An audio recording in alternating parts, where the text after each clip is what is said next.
하나님께서 이스라엘 백성을 애굽에서 나오게 하기 위하여 애굽에 10가지 재앙을 내리고 있는데 네 번째 파리 때 사건을 우리가 보고 있습니다.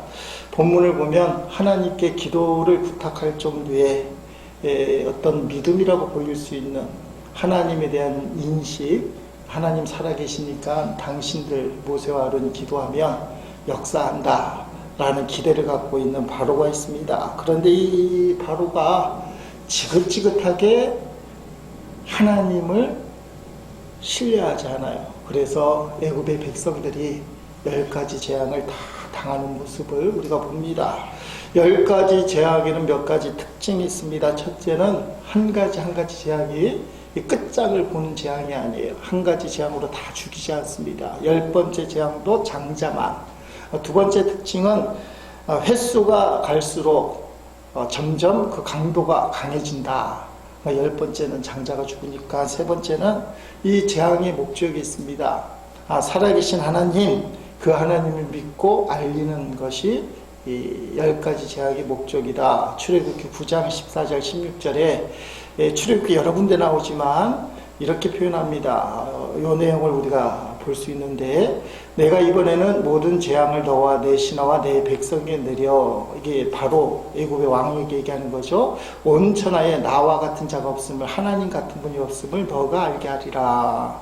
내가 너를 세웠으면 나의 능력을 네게 보이고 내 이름이 온 천하에 전파되게 하려 했습니다. 네, 바로가 세움받은 것도 하나님께서 살아계심을 온 세상에 퍼뜨리기 위하여 세웠다. 하나님은 인간을 괴롭히고 죽이려고 하는 것이 목적이신 분이 아닙니다. 살아계신 하나님을 깨닫고 그 하나님을 믿게 만드는 분. 그 하나님의 핵심은 사랑의 하나님. 그 하나님은 사랑의 하나님. 그 성경은 사랑의 편지. 그 성경 읽으면서 사랑이 넘쳐나요. 근데 그 사랑이라고 하는데 가끔은 하나님이 너무 무섭게 보일 때가 있어요. 왜냐하면 사랑의 하나님을 경험하기 위해서. 그냥 막연하게 우리 아버지 좋다 하는데 가끔은 아버지가 화를 내면 아버지가 우리를 진짜 사랑하시는 거야. 적당히 사랑하시는 것이 아니고. 10가지 재앙 중에는 그런 어떤 하나님의 의도, 우리가 생각지도 않은 그런 의도가 있습니다. 근데 바로가 이상해요. 하나님을 아는데도 이 표현이 좀 그렇긴 한데 지긋지긋 능글맞을 정도로 하나님 앞에 뭐라고 얘기하면서도 불순종해요. 끝까지 하나님을 거부하게 됩니다. 결국은 10번째 재앙까지 가는 그런 안타까움이 있습니다. 10번의 재앙을 다 당할 때까지 어리석게 계속 재앙을 맞는 사람보다 단 한 번의 재앙을 통해서도 하나님을 다 깨닫고 돌아서는 사람, 하나님 뜻을 헤아리고 하나님 뜻대로 살아갈 수 있는 사람, 그런 사람이 저와 여러분 될 수 있기를 주의 이름으로 축복합니다. 세 번째 재앙까지는 하나님이 선택한 이스라엘 백성이라고 해서 좀 나았던 환경은 아니었던 것 같습니다. 지난주일 나눴던 것처럼 나일 강물이 피가 됐을 때 사람들이 먹을 물을 찾기 위해서 나일 강가에 땅을 팠다 그래요. 그리고 개구리 떼가 무수히 올라와서 그 재앙이 내려졌을 때 결국 그 재앙도 해결이 되니까 수천 수억의 그 개구리 죽은 것들, 그것들 냄새나고 악취나는 것들, 나일 강가를 파고 악취나는 개구리 떼 죽은 걸 누가 치웠을까? 주인들이 치우진 않았을 거고 노예 이스라엘 사람들이 치웠을 때, 아니 하나님 우리를 사랑한다고 해놓고는 이게 더 큰 문제가 생기는 거예요. 어려움이 닥칠 때 있는 사람보다 없는 사람이 더 괴롭습니다. 겨울이 추울수록 없는 사람이 더 힘들게 지나듯이 어떻게 하나님이 이럴 수 있느냐. 근데 세 번째 재앙이 되니까 확 틀려져요.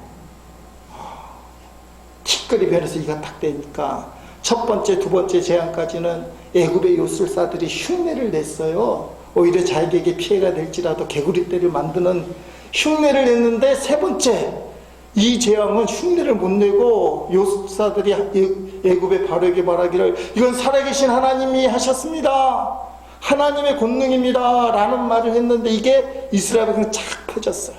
하나님이 살아계신다고 모세하고 아론이 말한 게 아니라 누가 말해요? 애굽의 요술사들, 하나님의 반대자들, 하나님을 불신하는 그 사람이 하나님은 살아계시다, 이건 하나님의 권능이다, 티끌로 일을 만드는 건 아무나 하는 게 아닙니다. 그때 이스라엘 백성들이 살아계신 하나님을 딱 깨달았어요. 그 전까지는 원망이 생겨요. 내가 하나님 믿는데 불신자보다 내가 더 피해가 크다. 실제로 피해가 커요. 주인인 애굽 사람들은 물론 피해를 입어서 고생하지만 더 고생하는 건 자기들이다. 날강갑하고 그 개구리 때 죽은 거 다 치우면서 하나님 앞에 주저 불평과 원망을 했을 텐데, 세 번째 재앙이 딱 내리는 순간 요술사들이 하나님 살아계신 것 같습니다, 이걸 들는 순간에 이스라엘 백성이 확 달라졌어요. 저는 그 표현을 살아계신 하나님을 믿는 신앙의 진정성. 여러분, 하나님의 살아계심을 어떻게 깨닫느냐가 상당히 중요한데, 예배 시간에 설교를 듣다가 기도하다가 깨달을 수도 있지만, 불신자가 지나가서 하는 한마디, 지금 불신자가 이스라엘 백성에게 가르쳐 준 거예요.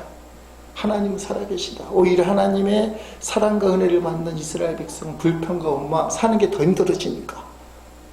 이게 희한한 일이에요. 우리가 사는 모습을 가만히 보면 성도들은 불평과 원망을 하고, 교회 안 다니는 사람들, 야, 저건 하나님밖에 하실 수 없는데, 이런 말을 할 때가 있어요. 여러분, 하나님에 대한 그 신앙의 진정성, 하나님은 살아계시는구나. 종교적인 어떤 고백이 아니라, 교리적인 어떤 순종이 아니라, 고리적인 어떤 인정이 아니라, 하나님은 살아계시다, 이것에 대한 깨달음이 있으면 그때부터 하나님이 새로운 역사를 펼쳐줘요. 그게 오늘 본문에 나와 있는 고센 땅에 네 번째 재앙을 할 때는 개구리 떼가 들어가지 않았다. 재앙 가운데, 심판 가운데 하나님이 하나님의 사람들을 지켜줘요. 이게 우리가 말하는 심판론이에요. 예수를 믿는 사람은 우리는 천국에 들어가서 하나님의 은혜와 보호 가운데 들어가요. 예수를 안 믿게 되면 지옥에 가게 되고 심판 한가운데, 그게 10가지 재앙. 이제부터 이제 본격적으로 시작되는 거예요. 하나님의 백성은 하나님의 보호, 하나님 백성이 사는 고센 땅에는 개구리떼가 못 들어가게 하시고, 나머지 애굽 땅에 파리떼가 들어가게 하는, 이 네 번째 재앙이 파리떼니까 죄송합니다. 세 번째 재앙, 네 번째 재앙부터 파리떼가 못 들어가게 하는 그런 보호하심이 있습니다. 자, 바로라는 왕이 상당히 영악한 사람이에요. 어떻게 보면 마귀를 대표하는 상징적인 인물인데, 그대로 두면 하나님의 놀라운 역사가 강같이 흘러갈 것 같으니까, 하나님의 은혜가 강같이만 흘러가도 또 사람들이 좀 무뎌질 수 있어요. 그러니까 하나님은 이 바로를 세워서 진짜 하나님 어떻게 역사하시는지 보게 하는데, 이스라엘 백성을 멈추게 만들기 위해서 타협한 목적은 하나님의 역사를 가로막기 위해서 첫 번째 타협안을 내놓게 됩니다. 25절 말씀에 바로가 모세와 아론을 불러 이르되 너희는 가서 이 땅에서 너희 하나님께 제사를 드리라. 아멘. 여기서 이 땅이라는 것은 애굽이에요. 애굽에 우상이 충만한 곳, 거기서 우상을 섬기는 제사 방식으로 하나님을 섬기라. 아니, 하나님이라고 이름하면 됐지, 꼭 니네가 말하는 것처럼 사흘길에 가서 너희의 방식으로 제사할 게 뭐냐, 이곳에서 하나님이라 부르고 우리가 원하는 식으로 우리처럼 하나님 앞에 제사를 드려라. 이걸 어떻게 할 수 있냐면 26절 후반절에 우리 식대로 제사를 드리면 니네가 우리를 돌로 쳐 죽일 거 아니냐, 모세가 설명한 내용을 보면 의도가 그거예요. 애굽 땅에서 우상들을 섬기는 것 같은 방식으로 하나님 섬기면 된다. 꼭 원칙대로 믿을 필요가 뭐가 있느냐? 그래서 바로 이 첫 번째 타협안은 적당주의. 적당히 믿으면 되지. 그걸 꼭 원칙대로만 해야 될 필요가 뭐가 있냐? 군기가 바짝 차려있는 모세가 응할 수가 없잖아요. 그 25절 말씀이에요. 27절 말씀입니다. 27절 보니까 우리가 사흘 길쯤 광야로 들어가서 우리 하나님 앞에 제사를 드리되 우리 방식으로 우리에게 명령하신 대로 하려 하나이다. 아멘. 애굽의 바로왕이 생사권을 갖고 있는 이 사람이 타협안을 제시했는데 모세는 원칙대로 말씀대로 우리가 하겠습니다. 이 타협은 깨져요. 세상의 혼합주의에 빠지지 않겠습니다. 세상의 혼합주의. 애굽 땅에서 살면서 애굽 방식으로 그저 하나님의 이름으로 부르는 그 방식 하지 않겠습니다. 여러분, 제가 처음에 적당주의라고 해서 적당주의 두 번째입니다. 이 첫 번째가 혼합주의. 애굽 땅에서 애굽의 방식으로. 신앙생활은 오직 주님이에요. 주님밖에 없습니다. 그런데 오늘날 주님만 붙들고 사는 성도들, 주님밖에 없는 그 성도들, 그게 주님이 그리운 사람이에요. 주님밖에 없는 사람들. 저는 주님밖에 없습니다. 그 표현이 우리에게 명령하시는 대로, 주님이 말씀하시는 대로 세상과 짝하지 않고 하나님이 원하시는 대로만 살겠습니다. 이게 우리가 성경을 읽으면 모세처럼 나도 할 거야 하는데 쉽지 않아요. 마음이 지치고 삶이 어렵고 힘들게 되면 마음은 난 주님 떠나지 않고 주님께 드립니다 하는데 상황에 위축돼서 힘들어요. 그래서 필요한 게 뭐냐면 성령 충만이에요. 평상시에 성령 충만. 제가 가끔은 하수도관 얘기합니다. 파이프가 땅속에 묻어 있어요. 근데 그 주변에는 온갖 오염된 땅이 실컷 있습니다. 파이프에 상수도, 수도관이 있는데 상수도에 구멍이 뚫렸다. 두 가지 일이 벌어집니다. 상수도 한 10cm 되는 그 파이프가 구멍이 뚫렸을 때 상수도에 물이 적게 되면 주변에 있는 오염된 물들이 오히려 파이프 안으로 들어와서 깨끗한 수돗물을 오염시켜요. 근데 우리가 알다시피 수도꼭지만 틀면 물이 콸콸 넘쳐든 그 상수도에 구멍이 터지면 어떻게 돼요? 상수도에 있는 깨끗한 물이 그 구멍을 통해서 뻗어나갑니다. 그래서 더러워진 그 주변에 오염된 땅을 깨끗하게 해요. 우리 교회도 상수도 한번 살짝 터져서 좀 수도세 많이 낸 적이 있어요. 이게 오히려 뻗어나가요. 성령 충만한 사람은 상황이 우리를 콱 억누를 때 그 억누름을 뻗어서 이기게 돼요. 그래서 평상시 신앙생활이 상당히 중요합니다. 삶의 어려운 구멍이 탁 뚫렸을 때 뻗어나가느냐 아니면 상황에 매몰되느냐. 여러분, 근데 중요한 것은 우리가 하나님 붙들고 말씀 붙들고 하나님을 향해서 갈 때 우리는 점점 성령 충만한 사람이 될 수 있다. 신앙생활의 순간순간의 성령 충만은 그때그때 상황마다 틀려요. 오늘 예배 갔더니 눈물이 빠지지 않고 은혜가 충만하고 감사합니다. 내 믿음이 회복된 것 같습니다. 이건 순간적인 성령 충만이에요. 근데 일상으로 딱 돌아가자마자 얘가 말 한 번 안 되니까 화가 이만큼 나고 성질 부리고 악한 성령 충만했는데 집에 가니까 깨져버렸어요. 그거는 진짜 성령 충만이에요. 진짜 성령 충만은 도도히 흐르는 것 같이 언제나 어떤 상황에서나 하나님의 은혜로 충만한 사람, 그게 성화라고 얘기해요. 성화. 감정과 상황에 관계없이 늘 성령 충만한 사람. 오늘 목사님 설교 버벅거리네. 분명히 파리떼라고 얘기해 놓고는 개구리떼라고 지금 잘못 말하고 있어. 뭐 이런 생각 막 하며. 근데 성령 충만한 사람은 죄송합니다. 그래도 은혜를 충만히 받아요. 성령 충만이 안 되니까 그런 것 때문에 거슬리는 거예요. 여러분, 성령 충만한 사람은, 진짜 성령 충만한 사람은 하나님께로 향하는 사람이에요. 근데 교인들이, 또 목사들도 그렇습니다만 순간순간에만 매몰되어 있어요. 제일 중요한, 따라합시다. 주님을 향하여 걸어가는 거. 예배 시간에 우리가 그걸 받는 거야. 순간적인 성령 충만을 받아서 일주일에 한 번, 그 상수도 파이프에 구멍이 났을 때 내가 뻗는 사람, 화를 낼 때 오히려 성령의 9가지 열매로 희락, 기쁨의 열매를 맺어주는 사람, 참을 줄 아는 사람, 사랑의 열매를 맺는 사람이 돼보자. 그래서 예배 시간이 중요해요. 그래서 은혜 충만히 받고 한 주간 그 힘으로 뻗어나가야 되고, 길게 봐서는 주님을 바라보는 신앙생활을 포기하지 말아야 된다. 그게 세상 가운데 혼합되지 않고, 요새 가나안 교회가 논란이 되잖아요. 거꾸로 얘기하면 교회 안 나가. 이상한 혼합주의예요. 주님을 향하여 있었을 때, 한 오래전에 극동방송 창원지사에서 상담학교를 했을 때 집사람하고 갔습니다. 목사님 한 분이 강의를 하는데 자기 이야기를 해요. 그 말씀이라고 볼 수 있어요. 영국에서 한인교회에 산상수훈을 강의를 하고 있었습니다. 매일 강의를 듣는 한 성도가 갑자기 고백을 하는 거예요.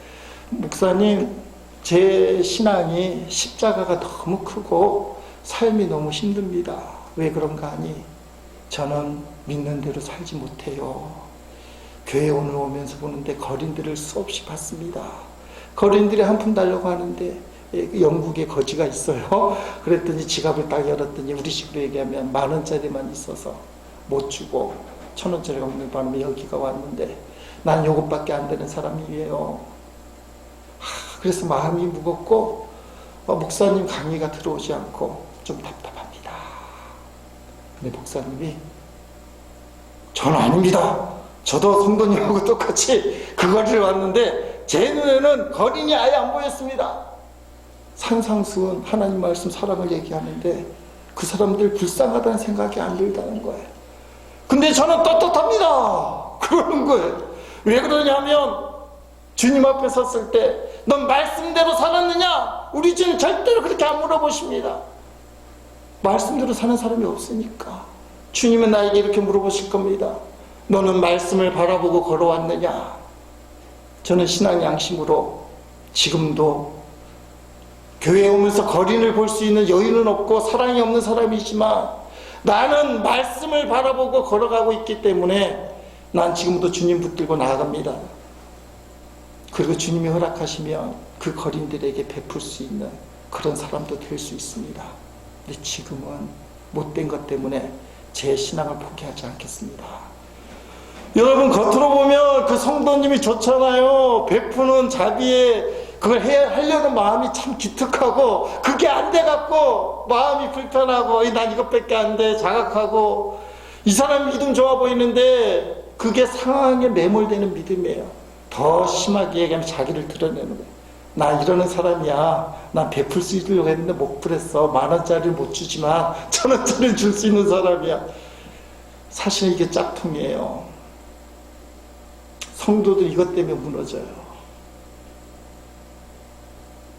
마귀가 세워주는 신앙의 어떤 자존심, 자신을 드러내는 거. 그래서 나는 신앙생활을 못하겠어요 라고 표현하지만 속마음이 뭐예요? 나 좀 알아주세요. 난 이 정도는 하는 사람이에요. 목사님 한 번에 깨버리는 거예요. 그냥 겉으로 보면 목사님은 국률도 없는 사람, 거린에게 관심도 없는 사람. 근데 나는 포기하지 않아요. 주님이 나를 포기하지 않으니까. 난 주님 보고 갈 겁니다. 주님은 너에게 말씀대로 그대로 살았느냐? 나한테 절대로 그렇게 묻지 않아요. 주님은 나에게 말씀을 바라보고 살았느냐?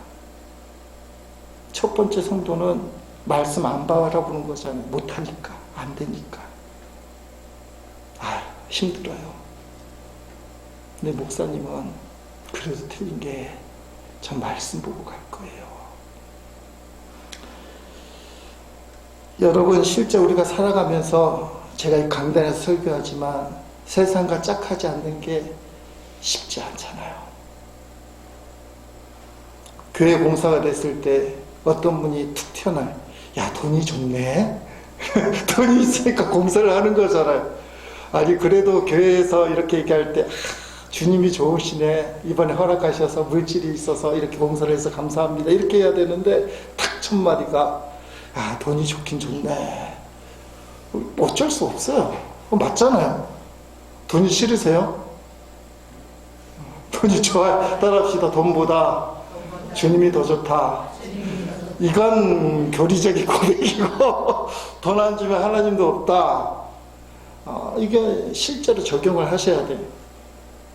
모세가 이 말 하는 건 쉽지 않습니다. 바로가 타협안을 준 거잖아요. 그래, 하나님 좀 제사 드린다면 해봐. 니네 방식 말고 우리가 생각하는 거하고 좀 적용하면 되잖아. 이게 모세가 십계명 받으러 올라갔을 때 40일 동안 아론이 금송아지 만든 사건이에요. 하나님 금송아지다. 오늘 우리 예배가 금송아지 앞에 절하면 안 됩니다. 하나님 그 하나님 앞에 우리가 그 사랑 때문에 포기하지 않고 한 발자국 가는 게 상당히 중요하다. 지난 5일날 우리 지방에 있는 목사님들, 장로님들 한 50분이 모이셔서 신년 할애를 했습니다. 디모데 후서 1장 12절, 전서 1장 12절 말씀을 갖고 나를 충성되이 여겨. 이게 12월 달부터 결정이 돼 있어서 준비가 돼 있어. 내용은 그거예요. 맡은 자에게 구할 것은 충성입니다. 장로님, 목사님들 충성하십시다. 5달란트, 2달란트 받은 사람 배로 남기는 충성을 하십시다. 1달란트 남기면 안 됩니다. 착하고 충성된 종이 돼야 되고 악하고 게으른 종이다. 근데 제가 하고 싶은 말이 평상시 깨달은 거. 착한 사람이 충성하는 게 아닙니다. 충성하면 하나님이 착하게 생각합니다. 악한 사람이 게으른 게 아닙니다. 게으른 사람이 주님 앞에 악하다고 평가를 받습니다. 그러니까 마음을 충성되이 여겨 살아야 되지, 게으르게 하면 그 사람이 악한 사람이에요. 그 설교 하나님 미리 주셔서 딱 하려고 하는데 얼마 전에 주님이 가끔은 뚱딴지 같이 너 착하고 충성된 좀 되고 싶지. 네, 그거 가지고 설교하는 거니까 네 마음대로 되니? 여러분 주님 앞에 뜨거운 마음으로 잘하려고 하는데 마음대로 돼요? 안 돼요. 안 됩니다. 우리는 착하고 충성스러운 종이 되려고 하지만 안 될 때가 너무 많아요. 근데 이런 음성이 마음속에 들린 거예요. 악하고 게으른 종이라도 괜찮다. 난 너를 포기하지 않아. 비록 지금 악하고 게으르지만 내가 너를 충성되이 여길게. 너를 붙들고 사용할 거야. 흠이 있으면 메워서 쓸 것이고 상처가 있으면 치료해서 쓸 것이고 쓴뿌리와 아픔이 있으면 회복시켜서 쓸 거야. 이 말씀이 들리는 거예요. 그리고 이 말을 전해준 거예요. 목사님들, 장로님들에게. 여러분, 하나님께서는 기름 부은 종들을 포기하지 않는답니다. 여러분이 악하고 게으른 종에 대해서 상처 많이 받고, 목사님들 상처가 많아요. 장로님들이 더 많아요. 장로님들은 교인들에게도 상처받고 목사들한테도 상처받고.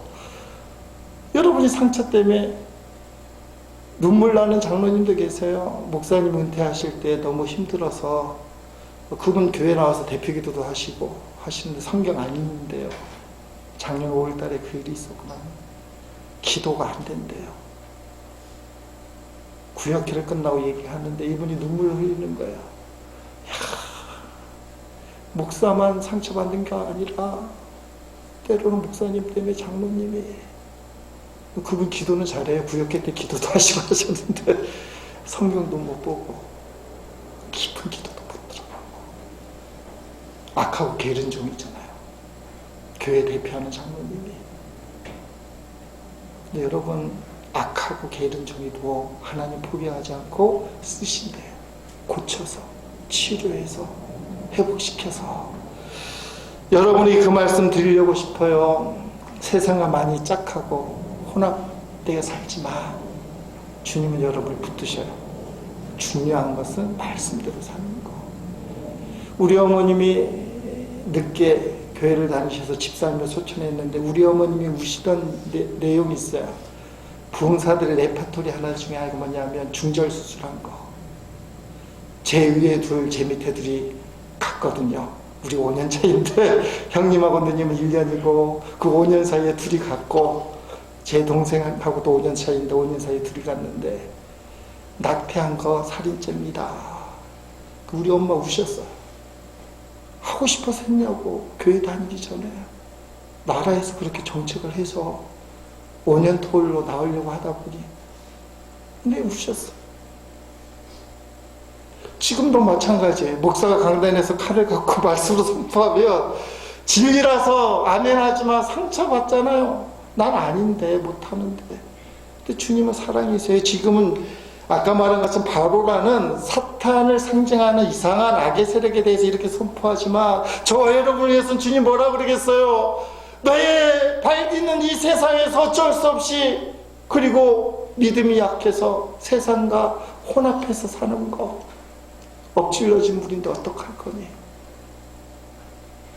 근데 믿음은 바로 가져야 돼. 지금부터라도 말씀대로 살겠다고. 지금 모세가 그 얘기하는 거예요. 말씀대로 살겠다. 이게 거절이 되니까 바로가 두 번째 타협을 내놓습니다.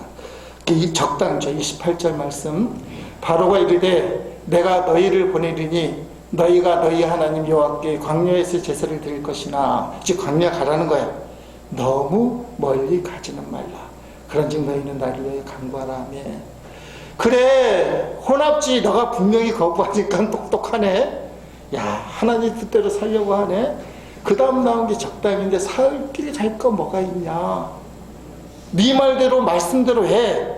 근데 꼭 사흘끼리 갈 게 뭐가 있냐. 꼭 그렇게만 해야 되냐. 적당주의는 우리가 결정하게 따름이에요. 나는 진짜 말씀대로 살아보겠다. 바로가 이상하잖아요. 나를 위하여 간구하라 중보기도를 할 정도로 하나님을 아는데 하나님을 반대해요. 상당히 아이러니합니다. 하나님을 아는 것처럼 보이는데 믿지는 않는다. 저는 이렇게 표현하는데 종교성은 있지만 우리가 말하는 기독교 신앙에 진정성이 없다.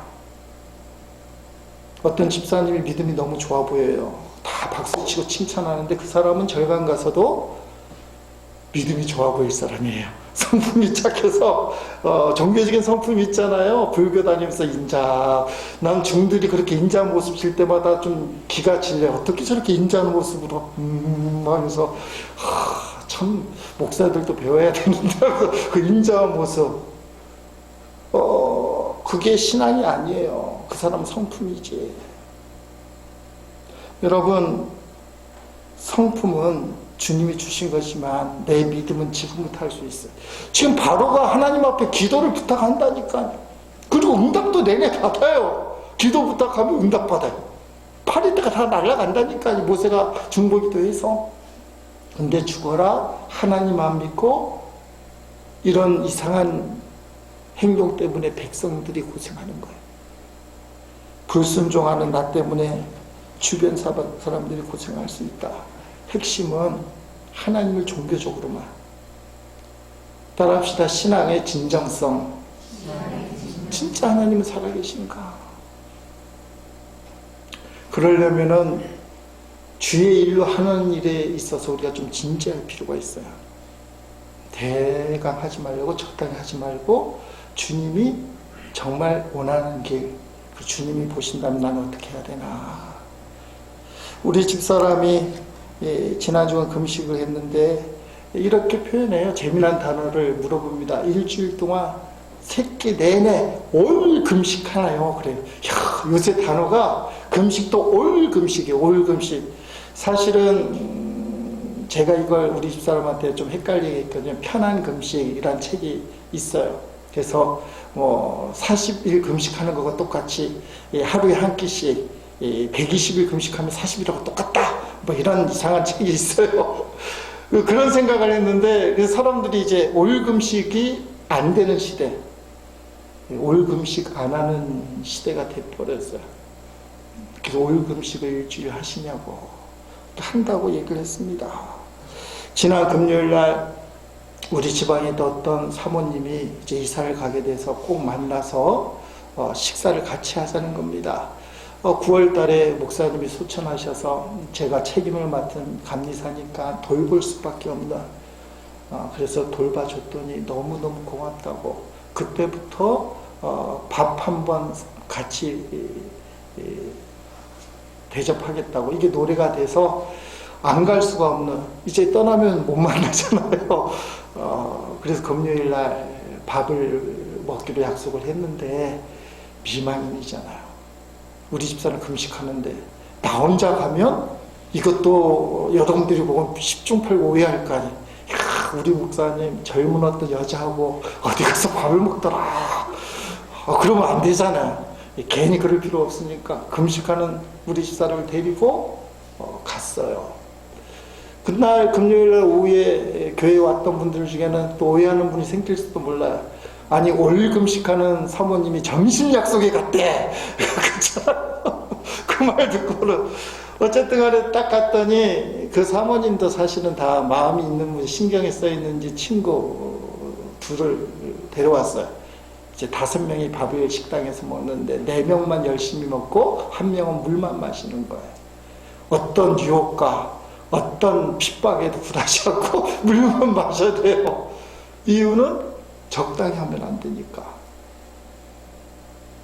점점 시대가 적당히가 좋은 시대가 됐어요. 적당히 해서 물러터지고 주님 앞에 어려움을 당하는 거예요. 저도 금식이 안 돼요. 그래서 하루 금식을 하더라도 어떤 때는 12시 땡 되면 먹어요. 그러면서 이렇게라도 금식하는 게 하나님이 기뻐하시지 안 하는 것보다 훨씬 낫다. 그것만 안 하면 상당히 마음이 편할 텐데 그거 하나 해놓고는 찝찝하지만 참 힘들어요. 근데 여러분, 세상이 우리에게 주는 메시지가 따라합시다. 예수를 믿어도 너무 멀리 가지 마라. 그렇잖아요. 적당히 믿어야지. 꼭 강신도처럼. 때로 우리끼리 그렇게 해요. 아니 꼭 그렇게까지 할 필요가 뭐가 있냐고. 바로 가요. 지금 그 말 하는 거야. 아니 생각 좀 해보세요. 어르신들, 우리 박말돌 권사님 같은 분 걸어서 사흘길, 가축들 다 데리고 사흘길, 그걸 필요 없잖아. 하나님 앞에 예배 드린다며 그냥 여기 가까운 데 가서 니네 식대로 드려. 혼합주의 안 된다고 하니까 가까운 데 가서 드려. 따라합시다. 미치지 않으면 미치지 않는다. 우리가 인생을 사는데 목적, 미치고 싶은 것이 있는데 그냥 적당히 살면 미칠 수가 없어요. 그래서 세상에서도 하는 말이 미친 듯이 살아야 미치는 곳에 도달할 수 있다. 2020년도 우리가 출발하면서 마음을 탁 먹어요. 혼합주의는 안 돼요. 그리고 적당히 살려는 마음을 포기해야 돼요. 주님 최선을 다해 살겠습니다. 목적이 있어야 되니까 신령 기도 제목을 쓰라는 거예요. 달려갈 목적이 있는 사람이 최선을 다해 달려가는 겁니다. 여러분, 총알 택시가 왜 총알인지 알아요? 목적지가 분명해요. 신호 다 무시하고 총알같이 달려. 총알 택시가 목적지가 없으면 어떻게 해요? 왔다 갔다 해요. 무법이에요. 1차선 가다가 3차선 길에서 1차선 가다가 저쪽에 손님이 있으면 바로 3차선 길가까지 휙 가요. 위험을 무릅쓰고. 목적지가 없으니까 마음대로 해봐요. 2020년도 목적지가 정해져야 돼요. 왜 우리 집사람이 금식 기도를 합니까? 영적 싸움이 기도의 맛을 알기 때문에, 증식 기도의 맛을 알기 때문에 그래서 하는 거예요. 저는 오늘 이 설교하려고 갈고 닦은 게 있어요. 지난 주일부터 어저께까지 강단에서 기도했습니다. 우리 집사람도 냄새 나는 곳에 본드 냄새는 진짜 안 나요. 자재 냄새가 나요. 타일을 따서 냄새. 제가 강단에서 기도해야 새벽 기도가 되는 거잖아요. 강단에서 기도할 상황이 안 되면 새벽 기도를 못하니까 내가 강단에서 기도해야만 새벽 기도도 되고, 그리고 이 설교하려고 적당히 하지 말고 주님 앞에 우리가 마음을 새롭게 갖기를 원합니다. 세상 계속 우리를 유혹해요. 타협해요. 혼합주의, 적당주의. 2020년 세상이 유혹하는 혼합주의와 적당주의를 주의 이름으로 대적하고 주님만 붙들고 가겠습니다. 힘차게 달려간 한 해가 되기를 주의 이름으로 축원드립니다.